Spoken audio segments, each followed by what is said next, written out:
Hello! It is I, the Artistic Ginger. Forgive what you may hear in the background. Apparently, it is lawn day. And today's episode is sponsored by my trucker look, apparently. Trouble. See the little cute little Stitch logo. So, today, while I am preparing the full, in-depth Miss Marvel review, the first episode, I would just like to take an opportunity today to discuss briefly about something I experienced, and it impacted me so much that I felt I needed to share it with you. So, to give context, I went to Halloween Horror Nights, the 30 years, 30 Fears event last year, 2021. I wanted to experience it at least once.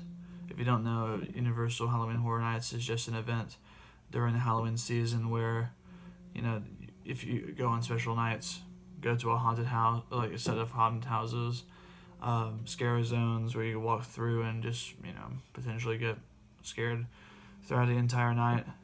So, I went to experience this. Overall, I enjoyed it. By the end of it, I had a splitting headache, my feet hurt, and my brother's shoes had nearly taken out his ankles due to the rain and the rubbing of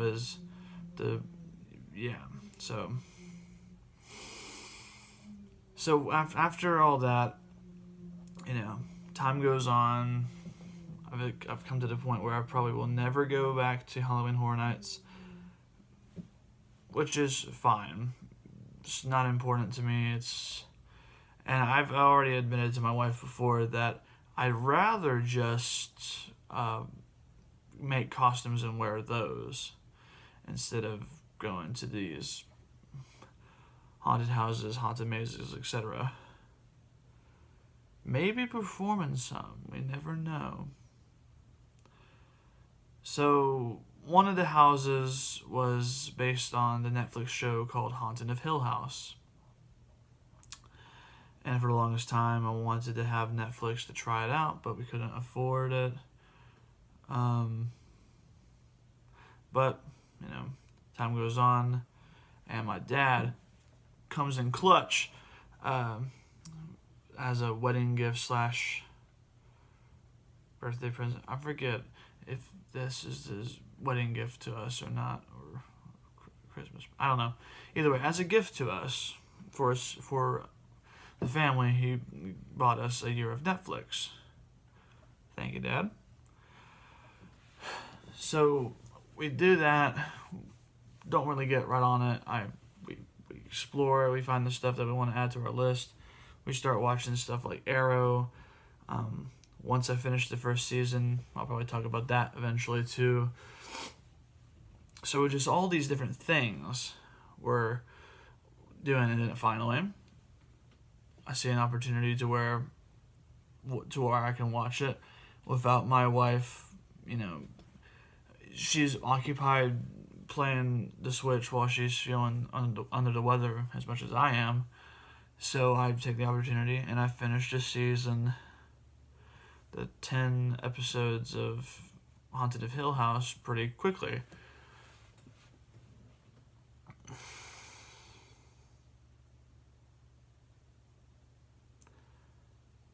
To tell you that the next few days after I finished the show, and as I was finishing the show, almost a week, to say that I was feeling down is an understatement. After I finished the show, I didn't want to get out of bed, didn't want to go to work. Did, still, but I I felt disgusting. I'm gonna take the hat off. Take the hat off because this is important. I feel like I'm distracting myself.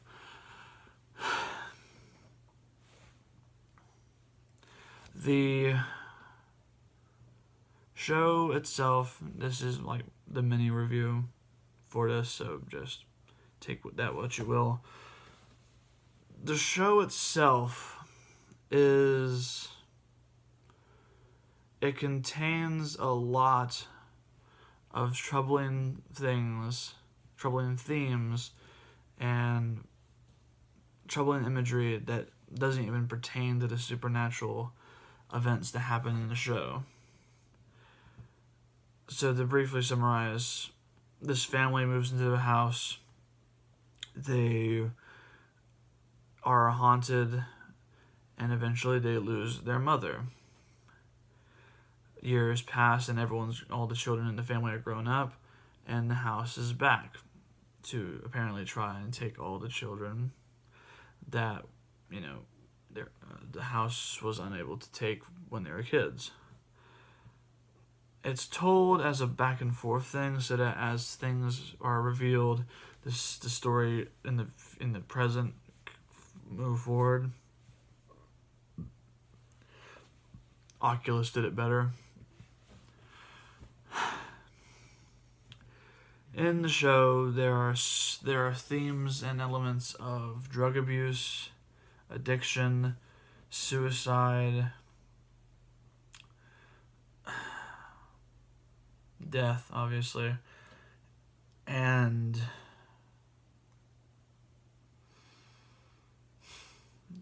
the quality of the sets and the makeup. 10 out of 10. The writing, for the most part, is fine, but still something felt off. And I've explained this feeling to several people, including my brother and coworkers that will listen to me ramble. It's like if you're in this place, if you can just imagine this feeling when you're near somebody or something, and no matter what, no matter how good your day is, no matter how strengthened your resolve and spirit is, you are in this place, you're with this person, and the world feels dark. The air feels rotten, and your body feels weak and stale and decrepit.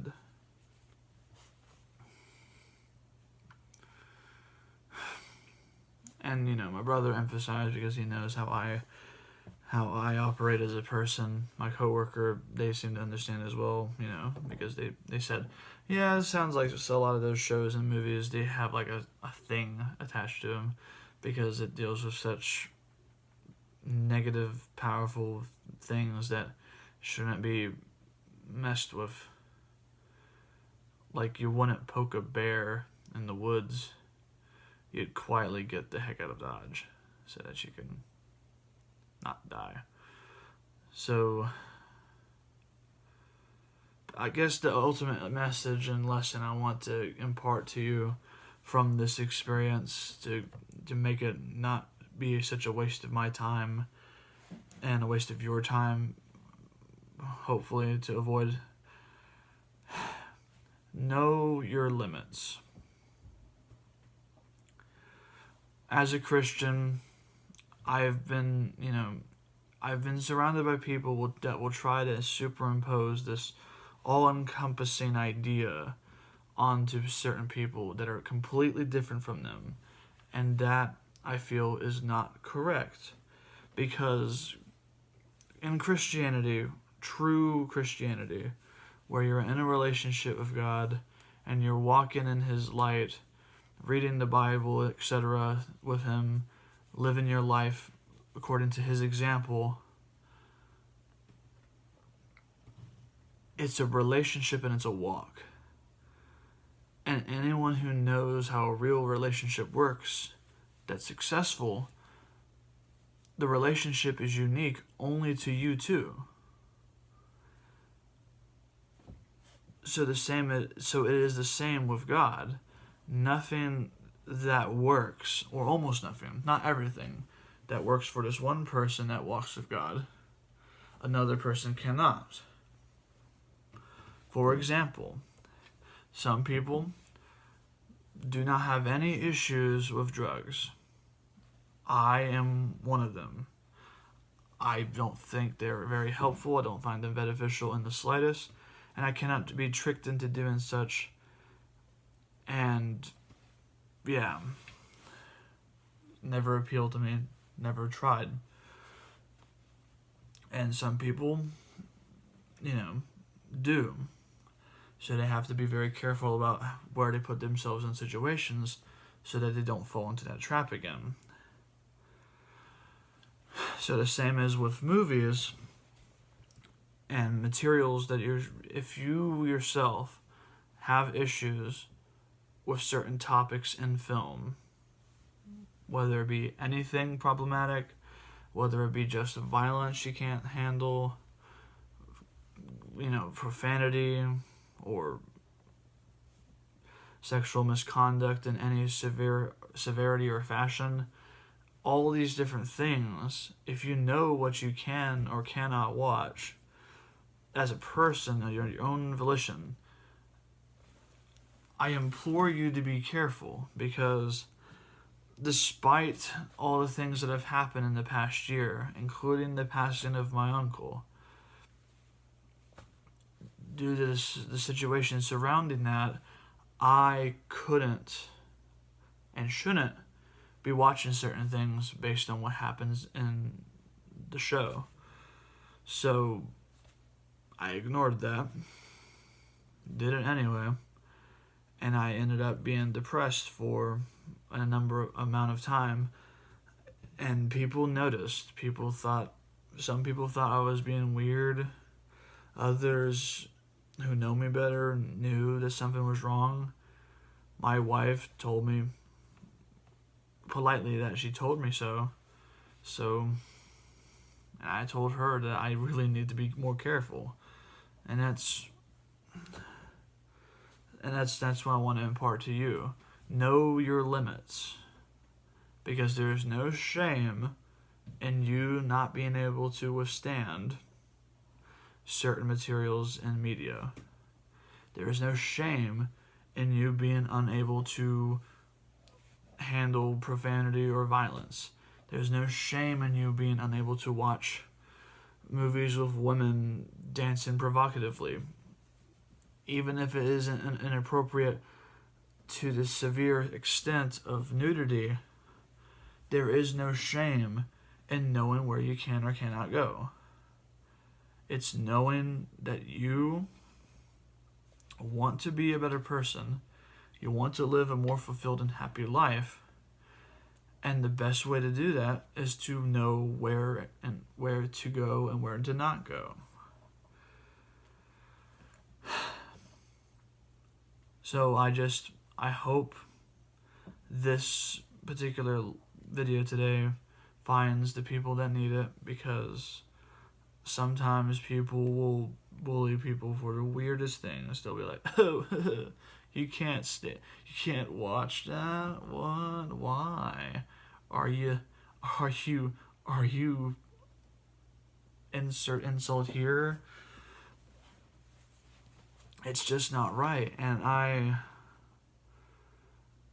implore you to know that at least one other person that is willing to admit it knows that he cannot handle certain things. I watched Halloween Kills, God forbid. I watched Haunting of Hill House, and those two things, in so close proximity to each other, revealed to me that violence, for me now, I can't stomach because of what I have experienced in the past few years. So I hope you guys enjoyed the video. I hope you found some encouragement through my words and experience. And if you need to discuss this or have any questions, the comments are open. I'm not gonna ignore them per se, but you know, if I can help somebody, that's what I'm here for. That's what I want to be here for, is to help people. So, excuse me. I hope you have a wonderful day. I hope you I hope this helps, and I'll see you in the next video. Have a wonderful day.